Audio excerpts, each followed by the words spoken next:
বালির মোড় সার্বজনীন রথযাত্রা কমিটির উদ্যোগে ব্যান্ডেল চার্চের মোড় থেকে বিস্তীর্ণ এলাকা ঘুরে জগন্নাথ দেবের রথ চকবাজার কোঅপারেটিভ ব্যাংক এলাকায় মাসির বাড়িতে শেষ হয়। আজকের এই রথযাত্রা উৎসবের নারকেল ফাটিয়ে শুভ সূচনা করেন সদর মহকুমা শাসক স্মিতা সান্যাল শুক্লা। উপস্থিত ছিলেন পশ্চিমবঙ্গ সরকারের প্রাক্তন মন্ত্রী তথা সপ্তগ্রামের বিধায়ক তপন দাশগুপ্ত, চুঁচুড়া পৌরসভার পৌরপ্রধান অমিত রায়, পৌর প্রধান পারিষদ জল দপ্তর দিব্যেন্দু অধিকারী, হুগলি জেলা পরিষদের মৎস্য কর্মাধ্যক্ষ নির্মাল্য চক্রবর্তী, চুঁচুড়া শহর যুব তৃণমূল সভাপতি তন্ময় রায়, বালির মোড় রথযাত্রা কমিটির সভাপতি তথা কাউন্সিলর ঝন্টু বিশ্বাস। আজকের এই অনুষ্ঠানে কীর্তন দল ও বিভিন্ন নাচের দল অংশ নেয়। এই রথযাত্রা প্রসঙ্গে বিধায়ক তপন দাশগুপ্ত জানান,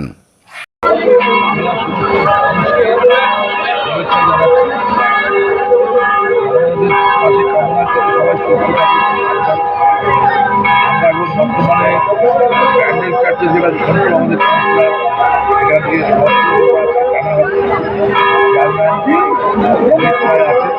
22 থেকে শুরু করে আমাদের পঞ্চায়েতের আমাদের টাউনের সভাপতি গ্রামোদ্যোগ সম্পাদক সবাই আছে এখানে।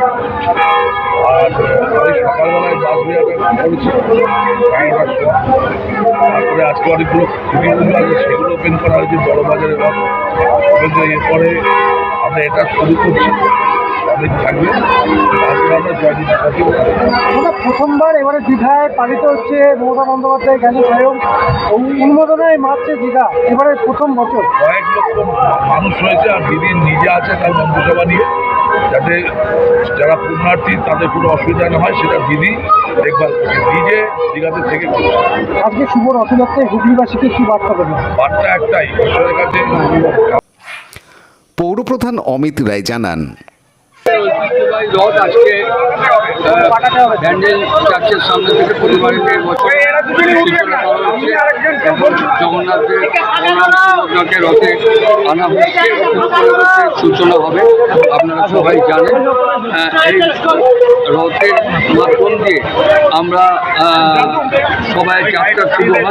এই জন্য এই রথে একটা আবেগ আছে। এবছর মুখ্যমন্ত্রী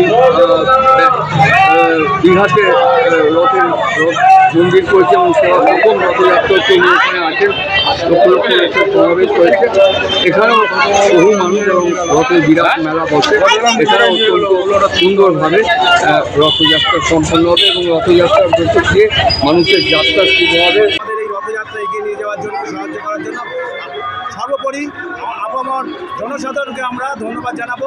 এত সুন্দর একটি রথযাত্রা কোথা দিয়ে কোথায় যাবে? বালির চার্চের মোড় থেকে শুরু হয়েছে, এটা হচ্ছে আমাদের চকবাজার করুণাকুটির মোড়, কোঅপারেটিভ ব্যাংকের সামনে পর্যন্ত যাবে। সকলকে অনেক অনেক ধন্যবাদ। শুভ রথযাত্রা। রথযাত্রায় এই অনুষ্ঠানে প্রশাসনের তৎপরতা ছিল চোখে পড়ার মতো। Abhishek Gupta report, Hooghly TV. Like, share, subscribe করুন হুগলি টিভি। খবর এখন বুক পকেট।